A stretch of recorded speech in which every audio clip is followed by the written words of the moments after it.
आप में से अधिकांश लोगों ने नेगेटिव एनर्जी, पैरानॉर्मल या सुपरनेचुरल जैसी चीज़ें अवश्य ही सुनी होंगी। लोगों को इसमें इंटरेस्ट भी आता है। और जब भी हम किसी घर का वास्तु करते हैं, और स्पेशली अगर कोई पुराना घर है जहाँ पर वास्तु रेमेडीज करवाई जाती है, या कुछ चीज़ ठीक नहीं चल रही, कुछ हेल्थ इश्यूज होते हैं या कुछ अदर प्रॉब्लम्स होते हैं, तो उसके कारण वो उस घर को अब रिनोवेट करवा रहे होते हैं और वहाँ पे किसी न किसी वास्तु एक्सपर्ट की भी हेल्प लेते हैं। तो जब भी किसी भी पुराने घर में जब वास्तु करेक्शन के लिए जाते हैं, तो इंटर करते से ही हमें पता लगता है कि हाँ, इस घर में बहुत नेगेटिव एनर्जी है। जितना पुराना घर होता है उतनी ही ज़्यादा नेगेटिव एनर्जी उन घरों में होती है, क्योंकि जितने पुराने घर हैं तो वहाँ पर कई सारी डेथ भी होती है, कई जन्म भी होते हैं। मीन्स कहीं ना कहीं जो एनर्जी है वो स्टक भी हो जाती है। और स्पेशली ये देखा है कि जो भी नेगेटिव एनर्जी है वो बहुत ज़्यादा स्टक होती है। और क्योंकि पुराने जो घर होते हैं जो बहुत अलग तरीके से बने होते हैं, जहाँ पर बहुत हवा, पानी, ये सारी चीज़ें, मीन्स प्रकृति के जो पांचों तत्व है उनमें बहुत अधिक बैलेंस नहीं होता है। तो ऐसे घरों में जब भी वास्तु करेक्शन के लिए जाते हैं तो कुछ ना कुछ प्रॉब्लम्स डेफिनेटली मिलते ही हैं। तो आज मैं आपसे एक ऐसे ही वाकया शेयर कर रही हूँ जो ट्रू इवेंट है, या मीन्स जहाँ हमें मालूम पड़ता है कि इस तरह की चीज़ें जो कई कई साल बीत जाने के बाद भी अपनी नेगेटिव एनर्जी को ख़त्म नहीं करते हैं। इनफैक्ट वो जितनी ज़्यादा पुरानी होती जाती है जो एनर्जी, वो ज़्यादा पावरफुल हो जाती है। तो ये एक वास्तु करेक्शन के लिए शहर में नहीं बताने वाली हूँ और न ही किस जगह का है। हाँ, वहाँ पर हम एक वास्तु करेक्शन के लिए गए और वो घर बहुत पुराना, ऑलमोस्ट 70-80 साल पुराना वो घर था। अच्छा ही कंस्ट्रक्शन था उसका। और एक समय ऐसा था कि उस घर में 5-6 परिवार एक साथ रहते थे। मीन्स जॉइंट फैमिली थी, सब लोग अपने अपने पार्ट में रहते थे। लेकिन इतना बड़ा घर था कि जिसका जो एंट्रेंस था वो एक मोहल्ले में खुलता था और जो एग्जिट थी वो दूसरे मोहल्ले में खुलती थी। इतना बड़ा घर था। और घर का डिज़ाइन इस तरह से था कि पूरे आसपास घर, मीन्स कमरे बने हुए हैं 2 फ्लोर पे, और बीच में एक बिल्कुल ही जो ब्रह्म स्थान जिसे हम कहते हैं, वहाँ पर एक कुआं था। इस परिवार में पहले जैसे मैंने बताया कि 5-6 फैमिली एक साथ रहती थी। धीरे धीरे सब लोग अपना सेपरेट हो गए। मीन्स सबकी अलग अलग जॉइंट फैमिली ख़त्म हो गई, सब लोग एक सिंगल फैमिली में आ गए। तो एक ही फैमिली अब उसमें रहने लगी। और उस फैमिली में भी 3 भाई, उनके बच्चे, मीन्स माता पिता, 3 बेटे, उनकी बहुएं, बच्चे, मीन्स काफ़ी सारे लोग उस पूरे घर में वही लोग रह रहे थे। और उन लोगों ने एक बिजनेस तब स्टार्ट ही किया था, बाटलिंग प्लांट, मिनरल वाटर जैसे होता है इसी तरह का एक बाटलिंग प्लांट उन्होंने अपने घर में ही खोला था, क्योंकि घर बहुत बड़ा था और वहाँ पर आसानी से ये सब काम हो सकते थे।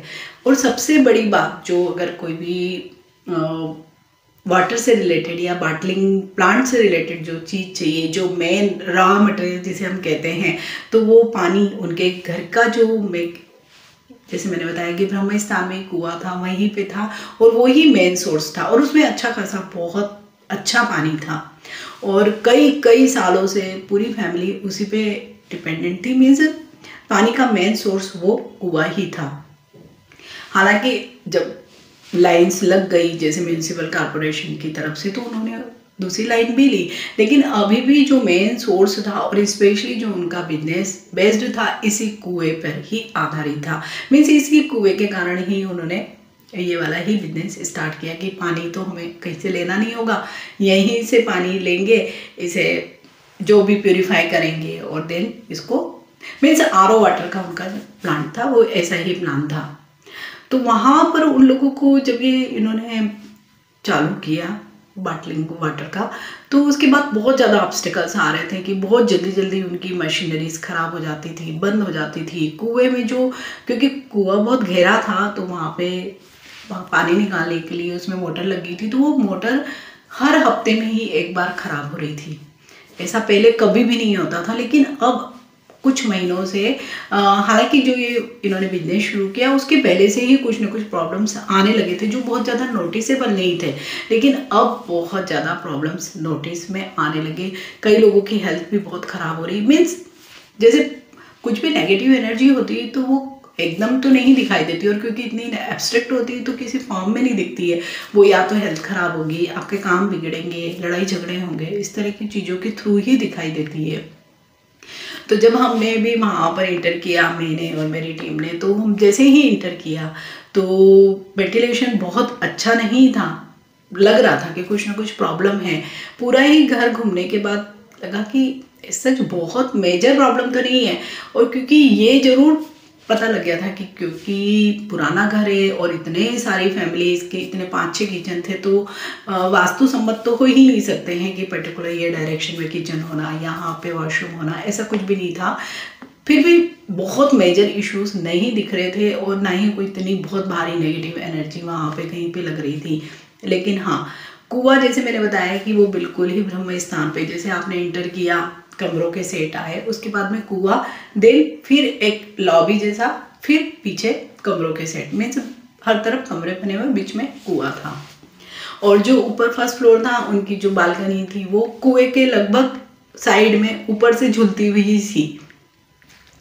तो जैसे ही कुएं के पास जा रहे थे तो वहां पे इंस्ट्रूमेंट में भी बहुत सारी हरकत हो रही थी, और खुद भी जो फील होता है, क्योंकि हर वास्तुशास्त्री का अपना ओरा होता है, जैसे पता लगता है, जैसे फील होता है पॉजिटिव नेगेटिव एनर्जी के बारे में। तो वहाँ पर अच्छा नहीं लग रहा था, मीन्स बिल्कुल भी पॉजिटिव एनर्जी नहीं आ रही थी।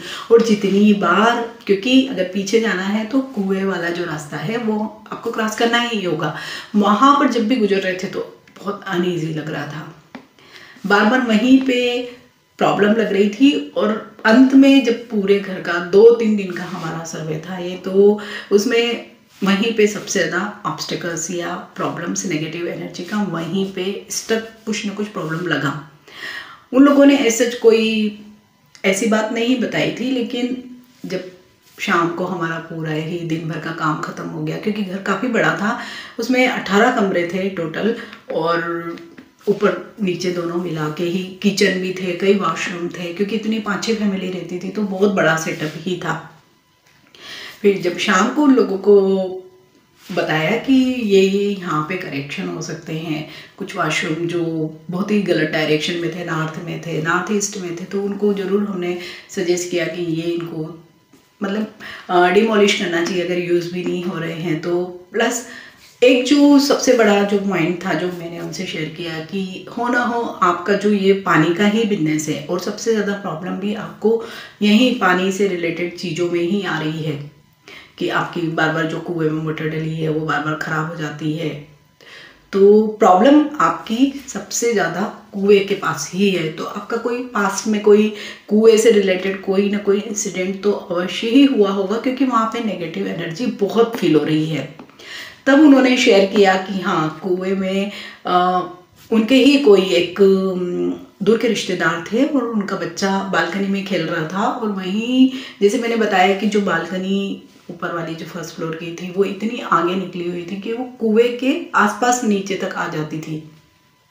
वहाँ पे बच्चा खेल रहा था और खेलते खेलते मुंडेर पे चढ़ गया बालकनी की, और वहाँ से नीचे गिर गया, और वो जो कुएं की जो गोल बना होता है, पोर बनी होती है हर कुएं के आसपास, उससे टकरा के एक्सपायर हो गया। 5 साल का ही बच्चा था। और ये जो भी इंसिडेंट था ये बहुत पुराना, कम से कम 20-22 साल पुराना हो गया है। और उसके बाद हमने सच कोई ऐसे पूजा, क्योंकि वो हमारी फैमिली का बच्चा नहीं था, तो कोई ऐसा पूजा पाठ या इस तरह की कोई चीज़ नहीं की, और हम उसको भूल भी गए, क्योंकि हमने भी उनको बहुत बार जब कहा कि आप ज़रूर याद करिए यहाँ पे कुएं से संबंधित कोई प्रॉब्लम तो नहीं हुआ, कहीं पे कुछ ऐसी चीज़ तो नहीं हुई, क्योंकि डायरेक्ट आप नहीं पूछ सकते कि कुएं में ही किसी की मृत्यु हो गई है, कोई गिर गया, ऐसे तो नहीं। लेकिन उन्होंने जब याद करा तो ये वाला इंसिडेंट उनने हमसे शेयर किया कि यहाँ पे ऐसा ज़रूर हुआ था। तो जैसे कि जब हम वास्तु से संबंधित कार्य करते हैं, ज्योतिष से संबंधित कार्य करते हैं, तो ऑब्वियसली हमारे भी कनेक्शन होते हैं ऑकल्ट के भी, तंत्र वाले लोगों से भी। तो उन लोगों को, कुछ लोगों को हमने बुलाया और कहा कि यहाँ पे आप ज़रूर पता करो कि एक्चुअल में नेगेटिव एनर्जी का कहीं यही रीज़न तो नहीं है। फिर उन्होंने ये भी बताया कि जब भी जो मोटर को नीचे से, क्योंकि निकालना पड़ता है, मोटर कुएं में अंदर होती है, तो बोले जो लोग उतर के नीचे से निकालते हैं तो उन लोगों को ऐसे लगता है कि कोई नीचे उनको खींच रहा है, मीन्स इतना ज़्यादा। और मोटर तो पहले भी बहुत बार ख़राब होती ही थी, लेकिन इतना फ्रिक्वेंटली नहीं होती थी, और वो ही लोग नीचे उतर कर मोटर निकालते थे, फिर ठीक करके लगाते भी थे। तो उनको ऐसा कोई न तो डर लगता था और न ही कोई इस तरह की चीज़ें उन्हें फील हुई थी। लेकिन अब उनको ऐसे लगता है कि कुछ ना कुछ प्रॉब्लम है यहाँ। जो एक बार बार उन्हीं के जो काम करने वाला है बंदा, वो बार बार कुएं में उतरता था और मोटर निकालता था, उसने खुद बताया कि अब मुझे ऐसे लगता है कि कोई मुझे खींच रहा है, मतलब मुझे बहुत अब डर लगने लगा है। कुएं में जब भी मोटर ख़राब हो जाती है तो उतरना ही पड़ता है, और जब उतरते हैं तो बहुत बहुत ही मतलब वियर्ड फीलिंग आती है, डर लगता है। तो जब हमने आकल्ट वाले लोगों को भी बुलाया और उन्होंने जब ये पता किया, तो ये ही मतलब काफ़ी लंबा ये चीज़ें चली, क्योंकि वहाँ पे वास्तु करेक्शन बहुत कम थे, मीन्स माइन्यूट थे बहुत ही। मेन उनका जो प्रॉब्लम निकला ये वही निकला कि ये जो बच्चा था, जो 22 साल एग्जैक्टली थे, जो कुएं में मुंडेर से टकरा के वहीं पे एक्सपायर हो गया था।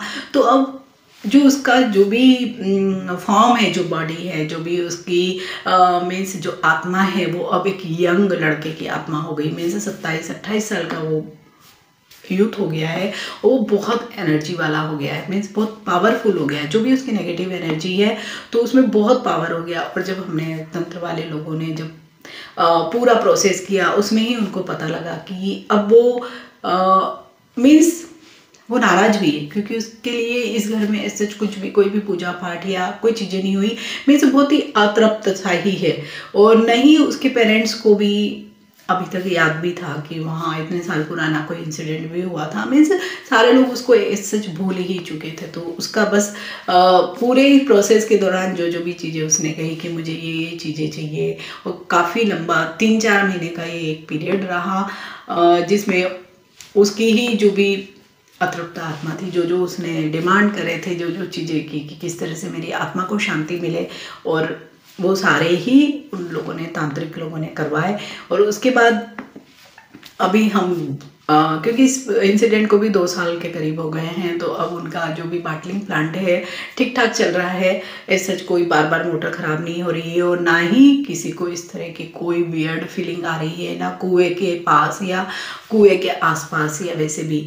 तो जब हमने उनसे और भी इसके बारे में डिटेल पूछा कि आपको केवल कुएं में ही लगता है या उस पर्टिकुलर कोई एरिया में भी आपको लगता है, बाहर भी लगता है, तब उन लोगों ने धीरे धीरे, जब हमने ज़्यादा उनसे पूछताछ करी, और जब क्योंकि तांत्रिक और उन लोगों की इन्वॉल्वमेंट हो गई, तो उनको सब चीज़ें बतानी ही पड़ी कि नहीं।